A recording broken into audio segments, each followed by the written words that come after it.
জনগণ তার ইচ্ছামতো ভোট দেবে আর সেই ভোট দেবার পরিবেশটা আমরা তৈরি করতে পেরেছি। 2018 সালের দেশের ইতিহাসে কলঙ্কজনক নীল নকশার ভোটে ক্ষমতার মসনদ পাকা করে ক্ষমতাচ্যুত শেখ হাসিনা। সেই ভোটে শেখ হাসিনাকে সহায়তা করে মাঠ পর্যায়ের 116 ডিসিএসপিদের ভোট কারচুপির মহোৎসবে আওয়ামী লীগ জোট বেঁধে নেয় 266 আসন। ইতিহাসে প্রশ্নবিদ্ধ ও বিতর্কিত হয় সেই ভোট। রাতের ভোট বাস্তবায়নের মাস্টারমাইন্ড সেই 64 জেলা প্রশাসকরা এখনো বহাল তবিয়তে প্রশাসনে।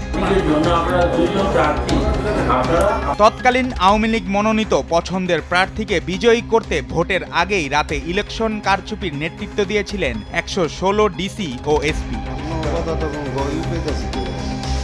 গণ অভ্যুত্থানে ক্ষমতা হারানো আওয়ামী লীগ সরকার দলীয় প্রার্থীদের জিতিয়ে দিতে তাদের ভূমিকা নিয়ে চলছে বেশ আলোচনা সমালোচনা, বিশেষ করে 2018 সালের নির্বাচনী আলোচনার মূল কেন্দ্রে। ওই সময় তারা প্রার্থীদের কাছ থেকে বিশাল অঙ্কের টাকা নিয়ে জিতিয়েছিলেন বলেও অভিযোগ রয়েছে।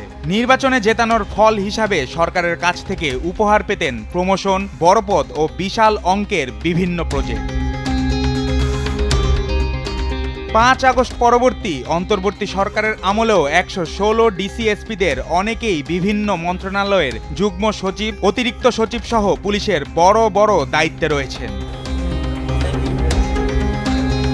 নেত্রকোনার সাবেক জেলা প্রশাসক ছিলেন মইনুল ইসলাম, সম্প্রতি তাকে ওএসডি করা হয়েছে। রংপুরের সাবেক জেলা প্রশাসক ছিলেন এনামুল হাবিব, তাকে এখন পরিচালক হিসাবে নিয়োগ দেওয়া হয়েছে স্বাস্থ্য ও পরিবার কল্যাণ মন্ত্রণালয়ের আওতায় কেন্দ্রীয় ঔষধাগারে। পঞ্চগড়ের জেলা প্রশাসক ছিলেন সাবিনা ইয়াসমিন, সর্বশেষ তিনি যুগ্ম সচিব হিসাবে কৃষি মন্ত্রণালয়ে ছিলেন, সম্প্রতি তাকে ওএসডি করা হয়েছে। লালমনিরহাটের জেলা প্রশাসক ছিলেন মোহাম্মদ শফিউল আরিফ, তিনি এখন পল্লী উন্নয়ন ও সমবায় বিভাগের অতিরিক্ত সচিব হিসাবে রয়েছেন, যা স্থানীয় সরকার পল্লী উন্নয়ন ও সমবায় মন্ত্রণালয়ের আওতায়।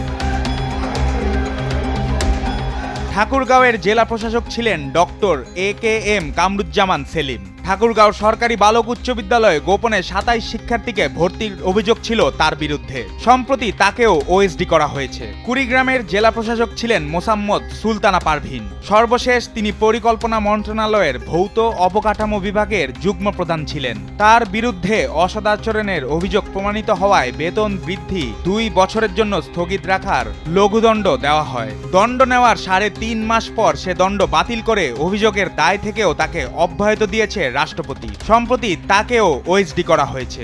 গাজীপুরের জেলা প্রশাসক ছিলেন ডক্টর দেওয়ান মোহাম্মদ হুমায়ুন কবির, তিনি এখন সেক্রেটারি ও এক্সিকিউটিভ মেম্বার হিসেবে রয়েছেন Bangladesh investment development authority BIDA. শরীয়তপুরের জেলা প্রশাসক ছিলেন কাজী আবু তাহের, সর্বশেষ তিনি যুগ্ম সচিব হিসাবে প্রশাসন ও বাজেট শাখায় ছিলেন, যা নৌ পরিবহন মন্ত্রণালয়ের আওতায়, সম্প্রতি তাকে ওএসডি করা হয়েছে। সবাই জানে যে বিএনপি জামাতের জেতার কোনো উপায় নাই। চুয়াডাঙ্গার জেলা প্রশাসক ছিলেন গোপাল চন্দ্র দাস, সর্বশেষ তিনি সড়ক পরিবহন ও সেতু মন্ত্রণালয়ের যুগ্ম সচিব হিসাবে ছিলেন, সম্প্রতি তাকে ওএসডি করা হয়েছে। কিশোরগঞ্জ জেলা প্রশাসক ছিলেন মোহাম্মদ সারোয়ার মোর্শেদ চৌধুরী, সর্বশেষ তাকে যুগ্ম সচিব করা হয়েছে সড়ক যোগাযোগ ও সেতু মন্ত্রণালয়ে। মিঠামইন উড়াল সড়ক নির্মাণ শীর্ষ প্রকল্পের পরিচালক ছিলেন তিনি, সম্প্রতি তাকেও ওএসডি করা হয়েছে। মেহেরপুরের জেলা প্রশাসক ছিলেন মোহাম্মদ আতাউল গনি, সর্বশেষ তিনি প্রাথমিক ও গণশিক্ষা মন্ত্রণালয়ের যুগ্ম সচিব ছিলেন, সম্প্রতি তাকেও ওএসডি করা হয়েছে। মাদারীপুরের জেলা প্রশাসক ছিলেন মোহাম্মদ ওয়াহিদুল ইসলাম, তাকে এখন পরিচালক করা হয়েছে জাতীয় বিজ্ঞান ও প্রযুক্তি জাদুঘরের। গোপালগঞ্জের জেলা প্রশাসক ছিলেন মোহাম্মদ মোখলেসুর রহমান সরকার, তাকে এখন মহিলা ও শিশু বিষয়ক মন্ত্রণালয়ের উন্নয়ন পরিকল্পনা ও পরিসংখ্যান অনুবিভাগে অতিরিক্ত সচিব করা হয়েছে। ফরিদপুরের জেলা প্রশাসক ছিলেন উম্মে সালমা তানজিয়া, তিনি এখন ভূমি মন্ত্রণালয়ের অতিরিক্ত সচিব, বর্তমানে ভূমি সংস্কার বোর্ডের সদস্য তিনি। আমরা কি গেছি সেখানে ভোট চুরি করতে বলি নাই তো? এত শান্তিপূর্ণ নির্বাচন বাংলাদেশে কখনো? এমন আরো অনেকেই আছেন বহাল তবিয়তে, অনেকের হয়েছে বদলি এবং বিভিন্ন মন্ত্রণালয়ে পদোন্নতি। দেশ টিভির ধারাবাহিক অনুসন্ধানী প্রতিবেদনের পরবর্তী পর্ব দেখতে পাবেন 2018 সালের নির্বাচনের রাতের ভোটের বাকি কারিগরদের। নিউজ ডেস্ক, দেশ টিভি।